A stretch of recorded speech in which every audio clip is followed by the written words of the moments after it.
Gaza में जाते ही फंसे इजरायली सेना। आईडीएफ पर हमास ने की ड्रोन मिसाइल्स की बारिश। इजराइल के 25 सैनिक उतरे मौत के घाट। नेतन्याहू ने शुरू किया हमास के अंत का काउंटडाउन। हिजबुल्लाह के मैदान में उतरने से जंग होगी और भी ज्यादा भीषण। अमेरिका ने दी इजराइल को अपनी जंगी वेपन्स और हमास के हनी ट्रैप में फंसे इजरायली जवान। दोस्तों, एक महीने पहले शुरू हुई इजराइल हमास की जंग रुकने का नाम नहीं ले रही है, बल्कि अब इस जंग का वायरस पूरी दुनिया में फैल रहा है। पहले Lebanon, Syria, Jordan, Egypt, Iran और अब सऊदी अरब, अमेरिका, यूनाइटेड किंगडम और कनाडा भी इस जंग का हिस्सा बन चुके हैं।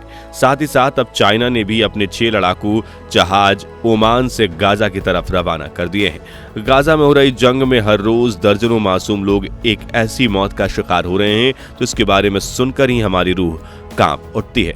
छोटे छोटे मासूम बच्चे, बुजुर्ग और अनेकों बेकसूर लोग इस युद्ध की आग में रोजाना बलि चढ़ाए जा रहे हैं।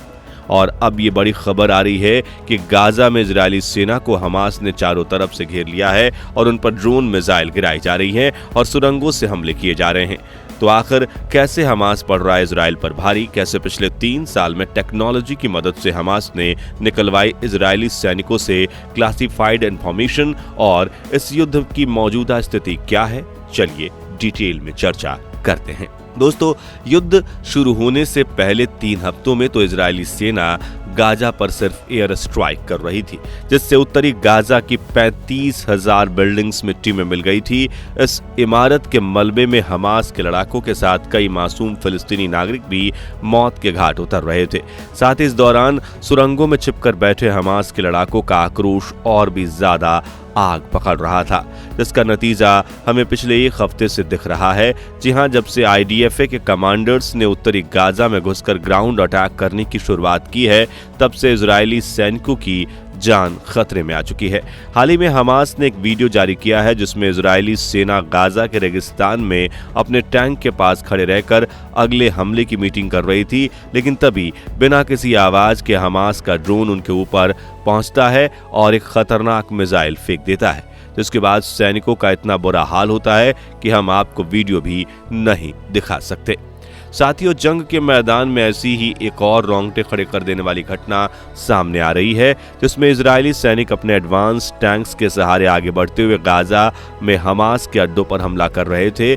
तभी पीछे से एक सुरंग का दरवाजा खुलता है और उसमें से हमास के लड़ाके दबे पांव बाहर निकलते हैं। उनके हाथ में एंटी टैंक मिसाइल लॉन्चर था, जिसमें निशाना लगाते हुए वो इजराइल के माकवा टैंक पर मिसाइल फेंक देते हैं और फिर होता है एक बड़ा धमाका, जिससे इजरायली सेना में खलबली मच जाती है। लेकिन वो कुछ समझ पाते उससे पहले हमास के लड़ाके जहां से आए थे वहां वापस भाग निकलते हैं। एक और हमले की बात करें तो हाल ही में इजराइल ने अपने एक जवान का इंटरव्यू शेयर किया है, जिसमें उन्होंने बताया है कि हम हमास के बेस पर हमला करने के लिए आगे बढ़ रहे थे, तभी चारों तरफ से सुरंग के दरवाजे खुले और हमास के लड़ाकों ने हमें घेर लिया।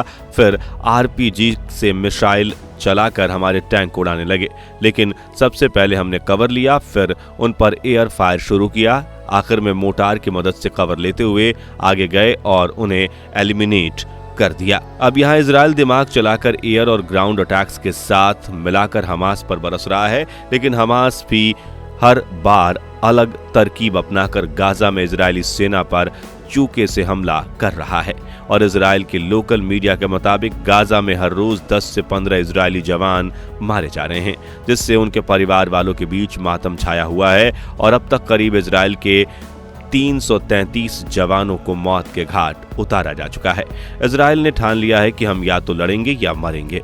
वहीं दोस्तों, इजराइल ने भी अब फुल अटैक मोड में एंट्री ले ली है और इस वक्त गाजा में इजराइल के याहलूम और अमेरिका के डेल्टा यूनिट के कंधों पर जिम्मेदारी बढ़ चुकी है, क्योंकि ये दोनों ही यूनिट्स टनल्स को खोजकर उन्हें तबाह करने में महारत रखती है। आपको बता दें कि इस वक्त उन्होंने गाजा शहर के नीचे बिछे हमास के पाताल लोक में उन्हें ही दफन करने की शुरुआत भी कर दी है। जी हां, हाल ही में इजराइल डिफेंस फोर्स ने एक वीडियो शेयर किया जिसमें गाजा के रेगिस्तान में बड़ा धमाका हुआ, जिसके साथ उन्होंने लिखा कि हमारे सैनिकों ने टनल शॉफ्ट यानी सुरंग में घुसने के रास्ते ढूंढ निकाले और फिर उन्हें विस्फोटकों से भरकर ब्लास्ट कर दिया, जिससे हमने इस इलाके की हमास की सुरंग को नष्ट कर दिया है।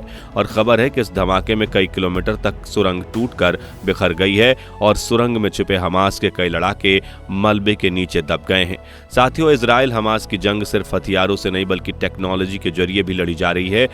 जहां इजराइल डिफेंस फोर्स गाजा के लोगों को लेकर हमास के दोगलेपन का पर्दाफाश करने में लगा हुआ है, वहीं हमास ने इजराइल के जवानों को ऐसे हनी ट्रैप में फंसाना शुरू कर दिया है जिसकी खबर सामने आते ही नेतन्याहू का सिर शर्म से नीचे हो गया है। दरअसल खबरें आ रही हैं कि गाजा पट्टी में इजराइल की एंट्री के बाद हमास के आतंकियों को अपना अंत नजर आ रहा है और इजराइल को हमास के लिए हमास के लड़ाके कैट फिशिंग यानी सुंदर लड़कियों का जाल बिछाने की कोशिश कर रहे हैं। जी हां, IDF से मिली जानकारी के अनुसार हमास ने सोशल मीडिया पर इजराइल के खिलाफ साजिश रचना शुरू कर दिया है। इसके लिए वो कमसीन लड़कियों की तस्वीरों के साथ फेक प्रोफाइल बनाते हैं और वो फेक ना लगे इसलिए रिश्तेदारों से भी नकली प्रोफाइल बनवाकर उन्हें फॉलो करते हैं। फिर एक रिक्वेस्ट जाती है इजराइल के जवानों के पास और जैसे ही वो उस असल लड़की को समझकर बात करना शुरू करते हैं तभी हमास अपना असली खेल शुरू करता है।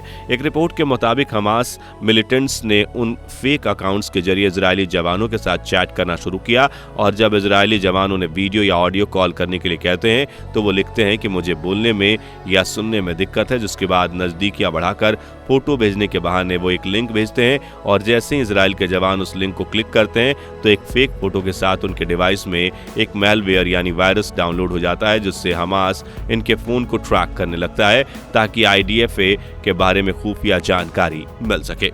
आपको बता दें कि साल 2017 से ही हमास इजराइल के जवानों पर ऐसे साइबर अटैक करते आ रहा है और कई बार तो हैकर्स जवानों के फोन को पूरी तरह से ऑपरेट करके एक रिकॉर्डिंग डिवाइस भी बना लेते हैं। इस साइबर अटैक में ईरान का कनेक्शन भी बताया जा रहा है। हालांकि IDF ने इन फेक प्रोफाइल से बचने के लिए जवानों को ट्रेनिंग भी दिया है और इन साइट्स को ब्लॉक करने का भी काम कर रहे हैं, लेकिन बताया जा रहा है कि हमास के इस हनी ट्रैप में इजराइल के कई जवान फंस चुके हैं और अब भी फंस रहे हैं, जो इजराइल के लिए बड़ा खतरा बना हुआ है। खैर दोस्तों, इस हनी ट्रैप से भी बड़ा खतरा है हिजबुल्लाह, लेबनान का वो आतंकी संगठन जो ईरान की मदद से इतना ताकतवर हो गया है कि इजराइल को घुटनों पर ला सकता है। 2006 में जब इजराइल लेबनान के बीच युद्ध हुआ तब तो हिजबुल्लाह इतना ताकतवर नहीं था, लेकिन फिर भी उसने इजराइल को गहरी चोट दी थी। मगर अब तो हिजबुल्लाह के पास 2 लाख लड़ाके हैं, 1.5 लाख रॉकेट हैं, एंटी टैंक मिसाइल्स हैं। अपने टैंक्स और मशीन गन्स की मदद से न जाने कितने ग्रेनेड और ड्रोन्स मिसाइल की मदद से वो इजराइल लेबनान बॉर्डर पर छोटे मोटे अटैक करके इजराइल को डराने की कोशिश कर रहा है। लेकिन अब हिजबुल्लाह के चीफ ने इजराइल को अल्टीमेटम दे दिया है। जी हां, 3 नवंबर के दिन हिजबुल्लाह के चीफ सैयद हसन ने लेबनान में हमास, फिलिस्तीन और इस्लामिक जिहाद के साथ मीटिंग की और खबर अब आ रही है कि इस मीटिंग के बाद हिजबुल्लाह के चीफ ने इजराइल के PM नेतन्याहू को धमकी देते हुए कहा कि अगर आपने जंग नहीं रोकी तो हिजबुल्लाह के लड़ाके गाजा में उतरेंगे और फिर इजराइल के लिए हमारी जंग कोई और नहीं रोक पाएगा। इस वजह से अमेरिका और इजराइल में ये डर फैल गया है कि क्या हिजबुल्लाह इजराइल के खिलाफ जंग ऐलान कर देगा, क्योंकि इजराइल ने तो अब हमास को ना छोड़ने की कसम खा ली है और वो गाजा में अपनी जंग नहीं रोकने वाला। वहीं हिजबुल्लाह के इस धमकी के बाद अमेरिका ने अपने जहाज, फाइटर जेट्स और सैनिकों की टुकड़ी के साथ अपना best air defence system Israel की तरफ रवाना कर दिया है। अब देखना यह है कि यहां से ये जंग कैसा मोड़ लेती है। तो दोस्तों, क्या इजराइल और हमास की जंग पर रोक लगाकर शांति कायम की जा सकती है या फिर अब काफी देर हो चुकी है? इस बारे में अपनी राय हमें कमेंट्स में बताइए और जानकारी सटीक लगी हो तो इसे लाइक और शेयर जरूर कीजिए। साथ ही इजराइल हमास जंग के बारे में लेटेस्ट जानकारी से रूबरू होते रहने के लिए हमारे चैनल को सब्सक्राइब करके पास वाली घंटी जरूर बजा दीजिए और हमारे फेसबुक पेज को फॉलो करना मत भूलिए। धन्यवाद।